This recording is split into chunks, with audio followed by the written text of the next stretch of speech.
John is going to. So these are oh awesome. These are startup founders here in LA that are scaling, and their knowledge and information and learnings are going to be absolutely current today, as they are going from 2 to 5 to 10 million in ARR and beyond. Moderating is my esteemed partner, Raycon John Greathouse, also furniture mover. John's been a VC now for 8 years, but still sort of wears the title very uncomfortably. Before that, he had a long career as a VC-backed operator, 2 IPOs, 2 sales above 150 million bucks, all in Southern California. Probably most notably, which people don't know or think about, is the GoToMeeting franchise, which is now Service Online. John joined a bunch of engineers that didn't have a product in market, led sales, marketing, BD, and finance, all the way through the sale of Citrix to for 240 million bucks. All right, guys, come on up. All right. No. That was horrible. You got to introduce me again. I'm not taking a golf clap. Ladies and gentlemen, John Greathouse. So you guys have been sitting for a while. I want everybody to stand up. Stand up. I know you guys have been standing up over here. Everybody stand up. I want you to high five the person on your left. Watch people get confused. On your left. High five them. High five them. All right. Now high five the person on your right. Come on.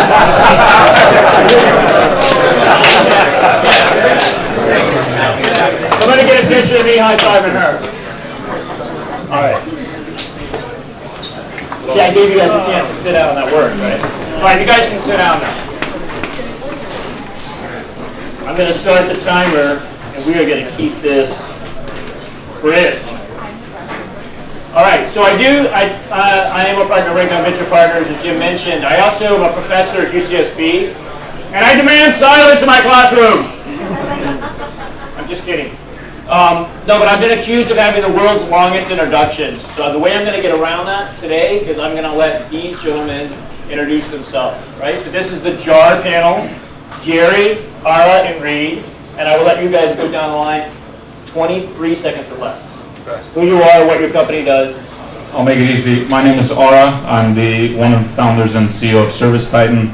We make software for home services companies such as plumbing, heating, and air conditioning companies that you might call to your house to fix the clogged toilet or your air conditioning isn't working. I'm Jerry. I'm the CEO of Retention Science. We're marketing software for B2C marketers. So we work with brands like Fellowship, Target, Beats by Dre, BCBG. I'm Reed. I'm one of the founders and CEOs of WorkPop. We're a company that provides hiring and HR services to small businesses and tools to help the people looking for jobs in those businesses get them. All right, guys. So we're not going to talk about it on this. This is not part of our panel, but this collective group of gentlemen here has raised about $40 million for venture capital. We've got Bessemer, Trinity, and Upfront Ventures. I saw Kobe in the house. We have some top-tier venture capitalists that have backed these guys. These guys are past the beginning stages. They're in that acceleration growth stage. But if you can buttonhole one of these folks and talk to them about their fundraising, you're probably going to learn something. So what I want to talk to you guys about, first off, is those first 10, 15, 20, I'm not sure the right number, but those first hires. Because that's, I think, a lot of folks in this audience are dealing with. They're different from the next 15, 20, and then those are different from the next 40 or 50. Give me 1 or 2 characteristics that you look for. I call them the bank robber versus the ATM operator. You know, they're the ones that are they're in the scheme with you and they want to take down the bank.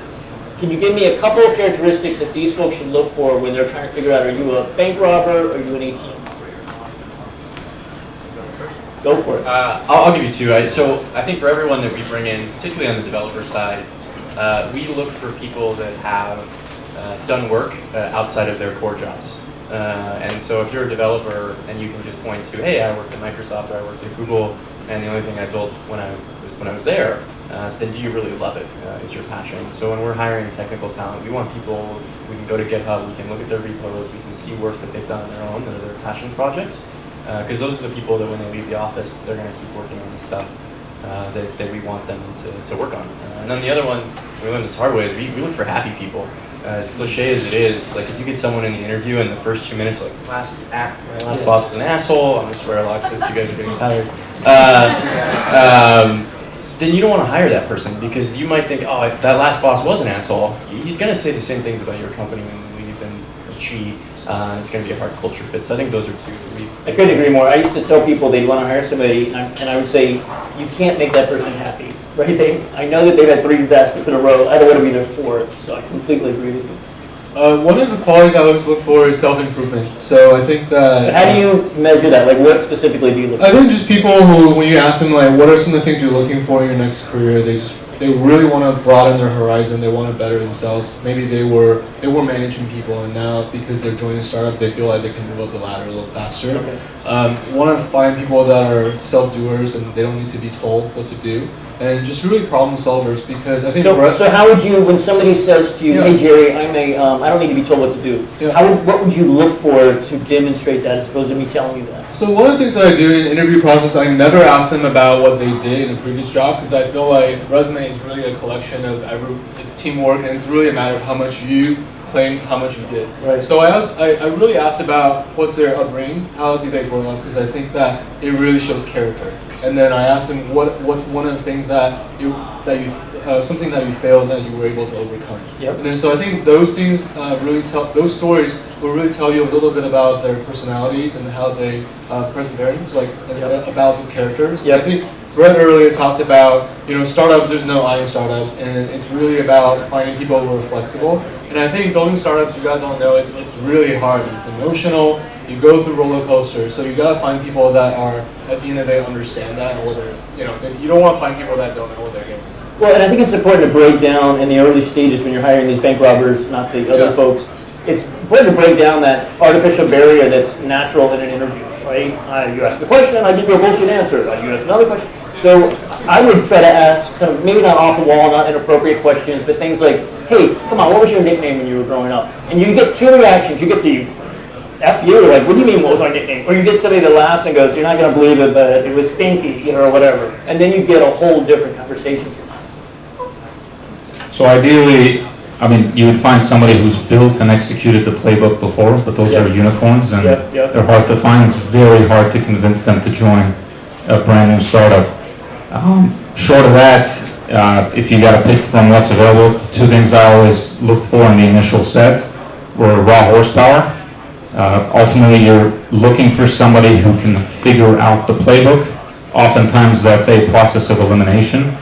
For example, on the sales side, or on the marketing side, there's a handful of programs that typically work. Yep. And you don't want somebody to execute without a very methodical and systematic approach, because then you result in a lot of false negatives. And then you cross off everything off the list and now you're stuck.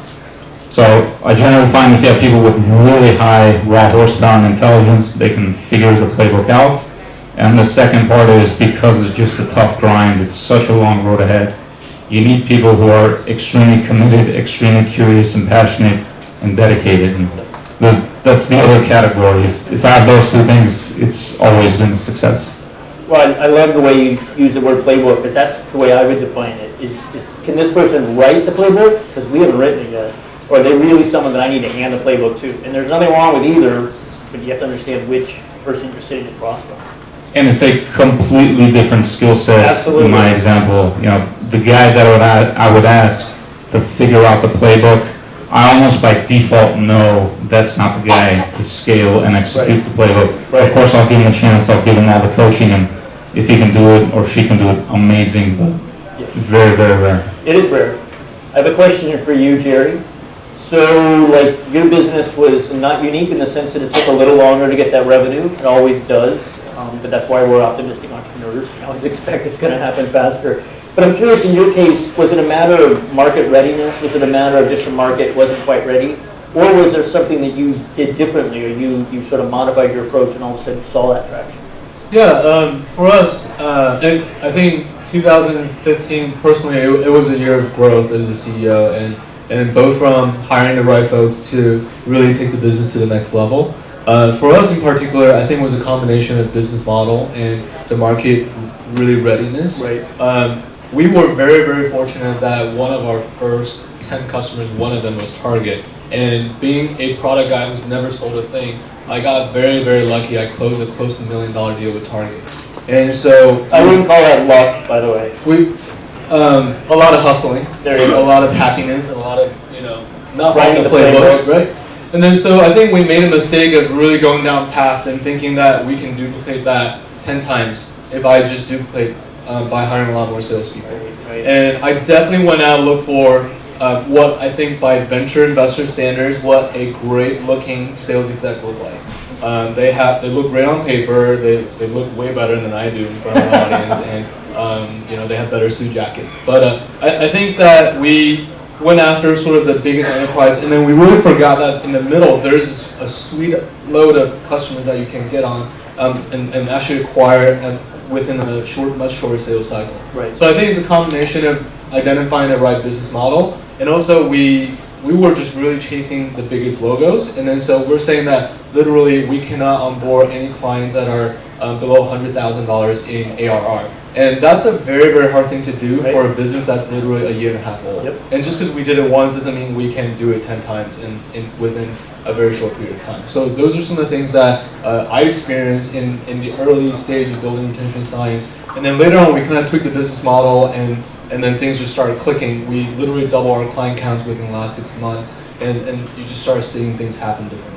Yep. Well, it's always hard to say no to money anytime, or how well you're doing, especially in the beginning. And sometimes that's obviously the right decision. Another thing that I think is really hard for our SaaS business, and I don't know if you read and are see the same way. So saying no to big, great logos. So we recently signed Microsoft, and that's a client that we actually walked away twice because they wanted additional customization that we actually didn't want to take on. And then so I actually I asked my board, I said, hey guys, it's going to be a $200K deal. Microsoft, we can put their logo on our website, Right. take it or leave it, right? And then so I think a lot of times it depends on the stage of your company, whether or not you can really support a kind of customization. Do you have a very sophisticated client success team, right? And then being able to support those so they don't churn. I think those are the most important thing in terms of figuring out how to take the traction to the next level. Yeah, well, even like Brett said, there's times when you want the deal, but you're not ready for the deal. You need to have resolve and say no. So I think you sort of answered this question a little bit, Jerry. I'll run it by you guys. You have raised venture capital. What was if you could boil it down to one thing, if it's more than one thing, that's fine. But what was sort of the least efficient spend that you did? You got all that money, you got super stoked. Jerry hired a salesperson that looked like they were from Central Casting. What did you guys do that it just did not work? Swag. You can never buy enough swag. Come on. Well, it wasn't rent, because to give another plug, the Cornerstone Accelerator gave us free rent for 2 years and free food. It's fantastic. You did that well. Thank you. Adam spent more time plugging the corner than he did the accelerator, so I got to tell everyone how great it was. That was but nice. Very nice. no, let's see. So I'm trying to think back to our early expenses. I think two that come to mind. One, we did a lot of, not a lot, we did, before we figured out, we did 2 trade shows. We didn't spend a lot. I hate trade shows. And we were like, wow, that was, the only thing we got out of that was emails from the people that scan our badge for the next 2 years. And then the other one, I think, was we went out and hired a big, expensive marketing firm. And that one was like a $250,000 cash outlay. It was a firm that had done branding for a lot of big startups, a lot of big campaigns. And I think we did that too soon. And ultimately, it wasn't something that I think we should have outsourced that early on. It was something we should have built. Yep. It was a story we should have told. And so, unfortunately, that was money that, in hindsight, we could have just thrown on a pile and lit on fire, or spent on swag. Either one would have been a better return. But we lost that. You could have at least bought beer for your folks. Yeah, absolutely. Exactly. That would have been a lot of beer. All right. I was actually going to say, I don't think there's any particular program that consistently doesn't work. And I think your example combined with my example will illustrate this. So a very large portion of our customer acquisition comes from trade shows. We freaking kill it at trade shows, and if I could do 1 million trade shows, I'd raise a bunch of money. It's all about finding a repeatable and scalable pattern within whatever program you want to scale before you invest the money behind it. Right. And it's like, outbound sales works in a lot of great business models, ours included.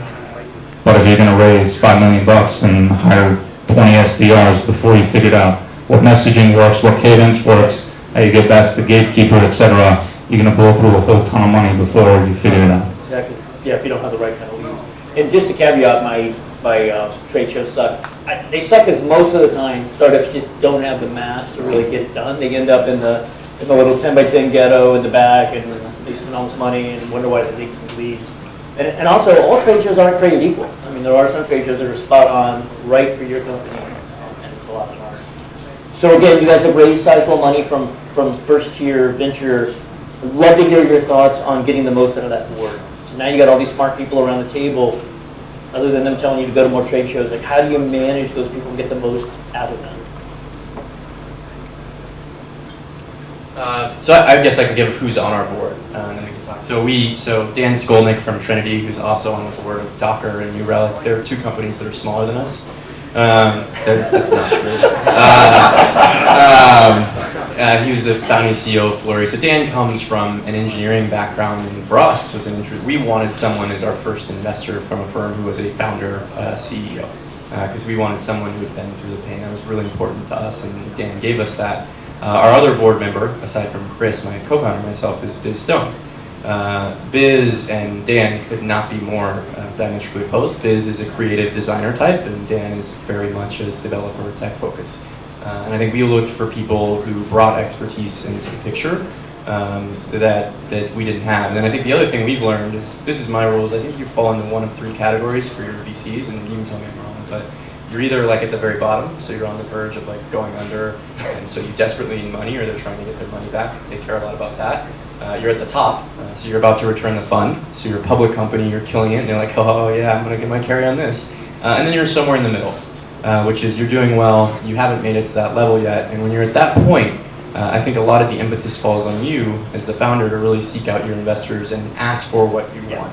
Because when you're in that middle bucket, like you're plodding along, and they're trying to help you, but you're a board meeting.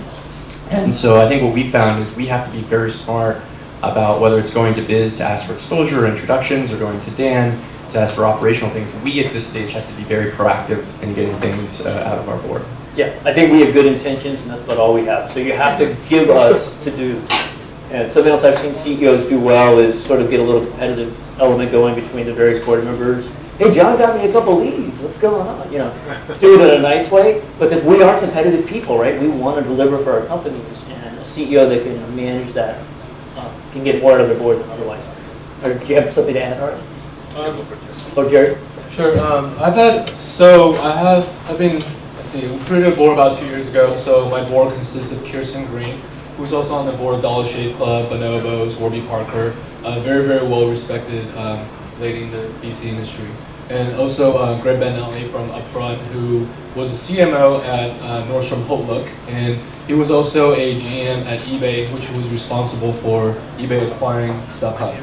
So he's a very, very sort of just biz dev, has this really strong kind of strategic partnership mindset kind of person.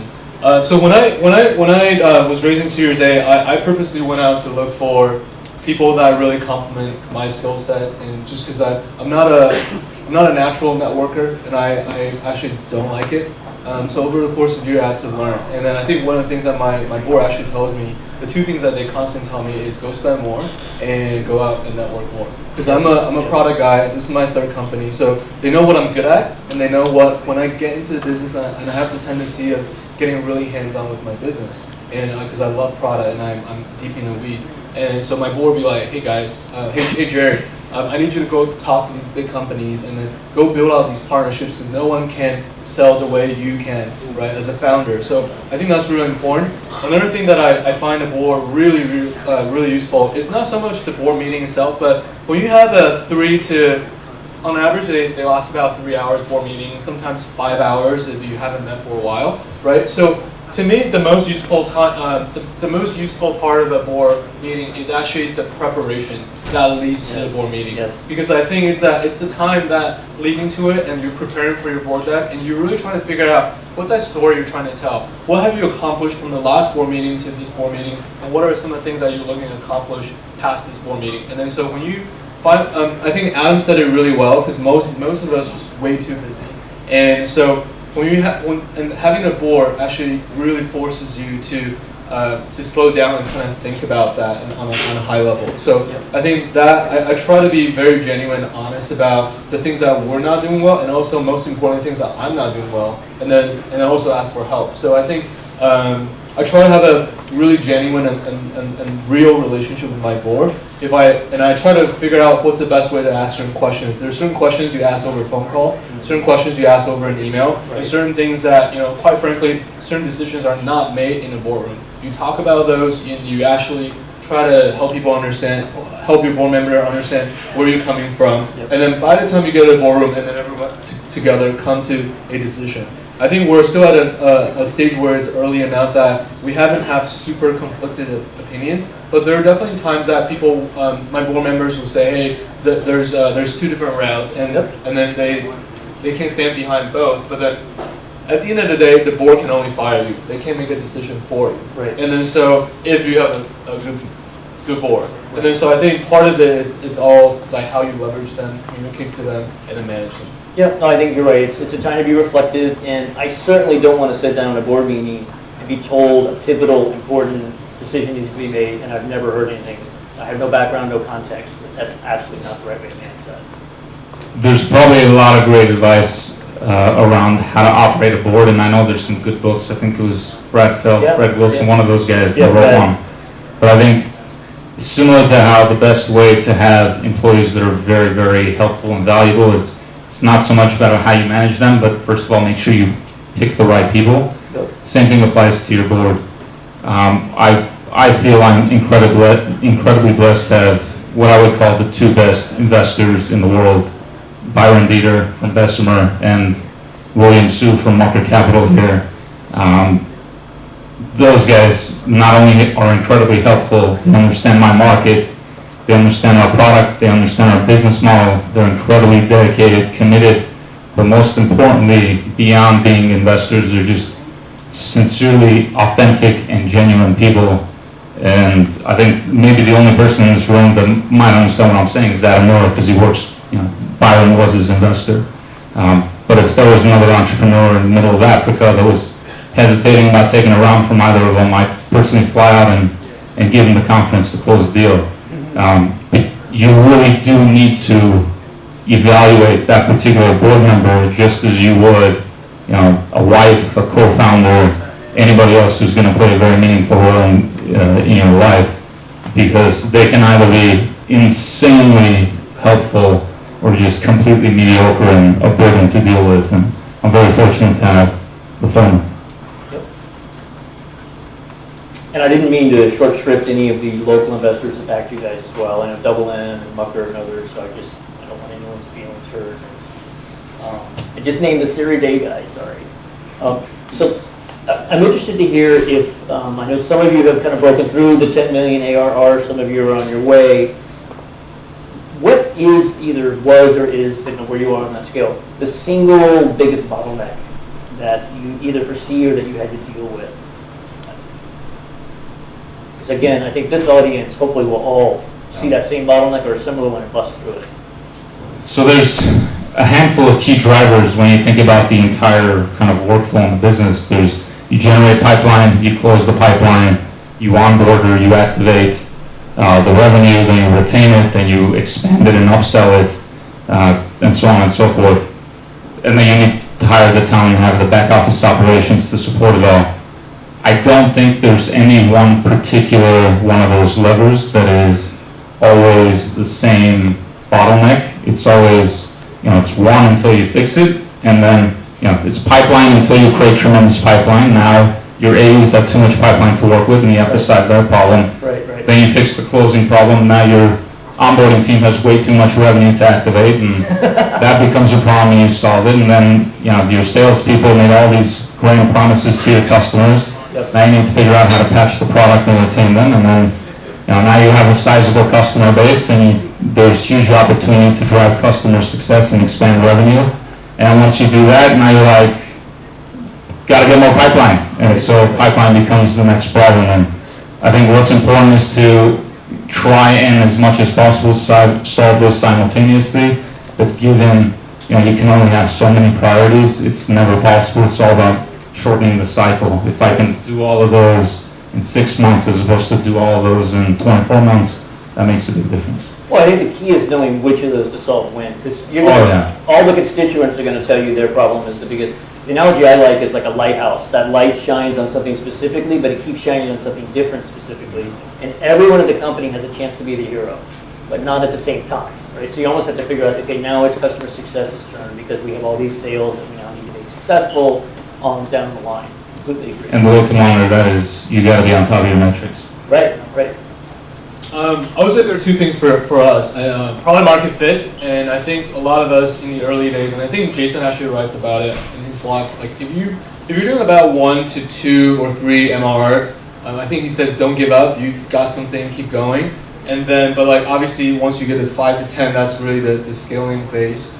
I think product market fit it's really important because if you don't have the right product market fit, meaning you're solving a problem, either it's only in your head or your product is not built the way your customers want it, then it doesn't matter how good your sales teams are, it doesn't matter how good your client success managers are, churn will happen. And obviously all of us understand the importance of managing churn. So I think product market fit for us is number one.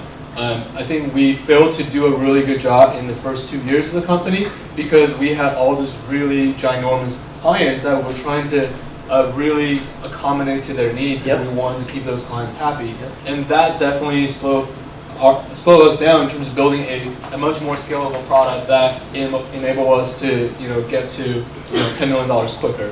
The second piece is around team.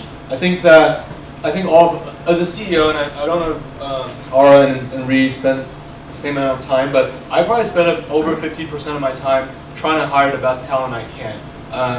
I am incredibly lucky and humbled to be surrounded by a lot of amazing entrepreneurs themselves that have decided to join me. A lot of phenomenal engineers that left Palantir and Google to join us.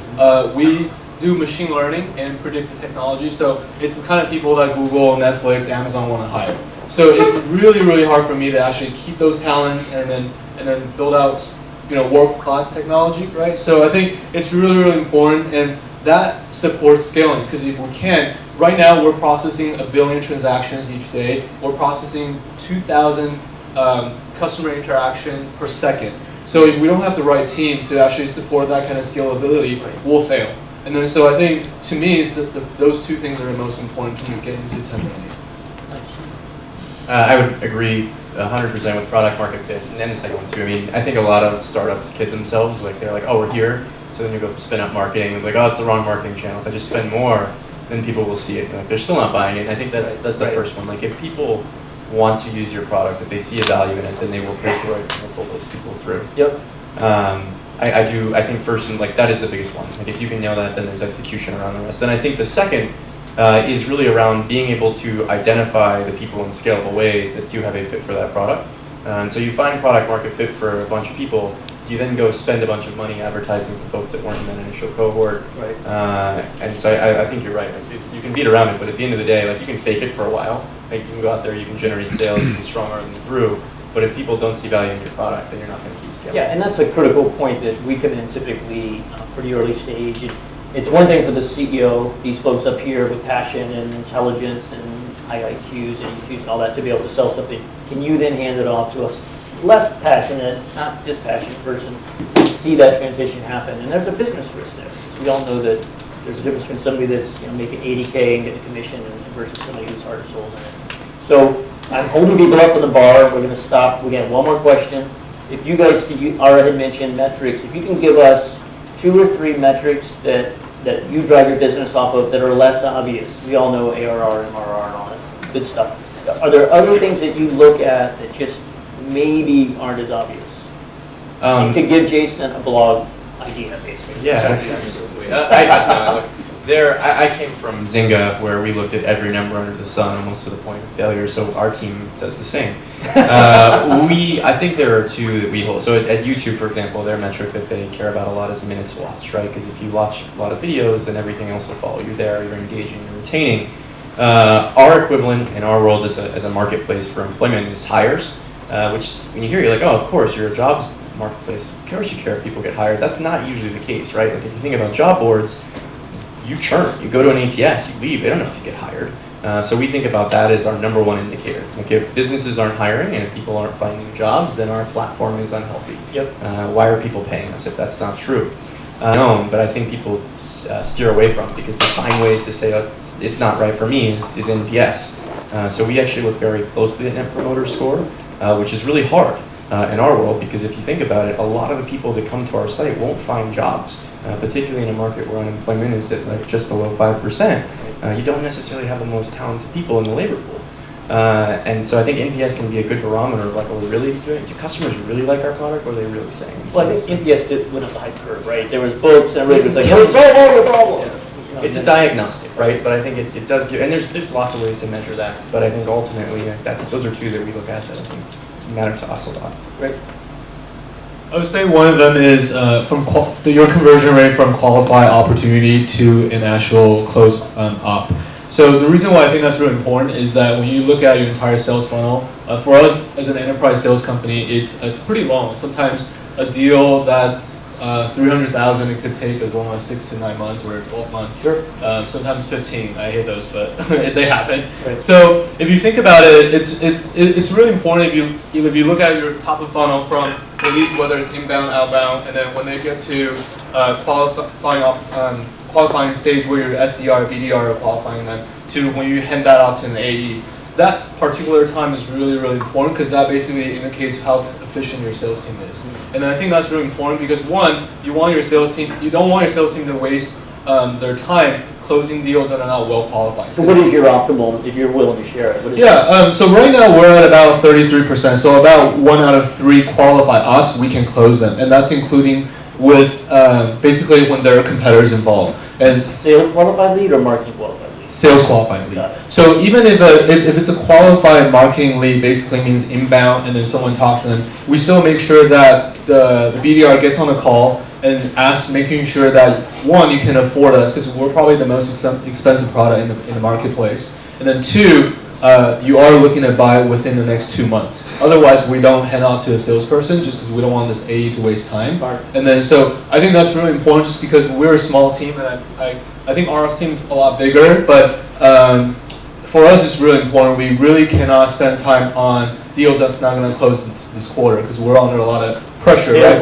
We got to deliver to our board, right? So. The second thing is user engagement within a product. I think to my point earlier around product market fit, I love what Reese said about marketing because I think one thing I always tell my team is that marketing can make your customers like your product potentially, but it's only your product that will make your customers fall in love with your product. And so I really look at how much our customers actually use our product and then which translates to whether or not they get a return on investment. If they do, they're going to stay with you forever. If they don't, they're going to churn sooner than you realize. And so Jason has a really good blog about churn, even though I think one of his blogs, he actually said he wouldn't spend too much time on churn in the early days, but I think once you get past, let's say, 50 customers, then you should probably pay pretty close attention to that. Yep. So we too track the whole universe of metrics, and it's like death by 1,000 metrics. If there's something that maybe might be a little bit different, we believe fundamentally that customer success is the most important thing in our business. To this day, nearly all of our growth has been fueled by word of mouth referrals, buzz, etc. And maybe one of the metrics that might be a little unique is we pay attention to, do our customers grow their business month over month, year over year? Yep. Luckily, because we are an entire operations management platform, like a mini ERP plus mini CRM, we are the system through which they track revenue, so we have visibility into that. But what we find is, if our company is focused on how do you help simple contractors, plumbing companies, heating and air conditioning companies run a better business, advertise themselves better, convert leads into sales better, and then deliver that service better, to drive their revenue increases, well, naturally they hire more people, and then they have to buy more licenses. And I wish I could say Vi and I had like the business acumen and the foresight to see that this was actually a great business investment. We didn't. We just thought it's the right thing to do. But because of that, we don't see churn. We see very high levels of organic referrals, and I think most interesting as a result, our net revenue retention is, the past few months on an annualized basis has been over 120%, and it's not from upsells. Like, we don't have an upsell. It's literally, we help you run a better business, you grow your business, you cannot do anything but buy more licenses from us. Right. So, I think it's a great point to end on. We often forget the definition of customer success. We think it's our success by taking money from our customers. I think a great way to look at it is, are our customers succeeding when they use our product? Everyone here can benefit from that wisdom. Thanks, guys.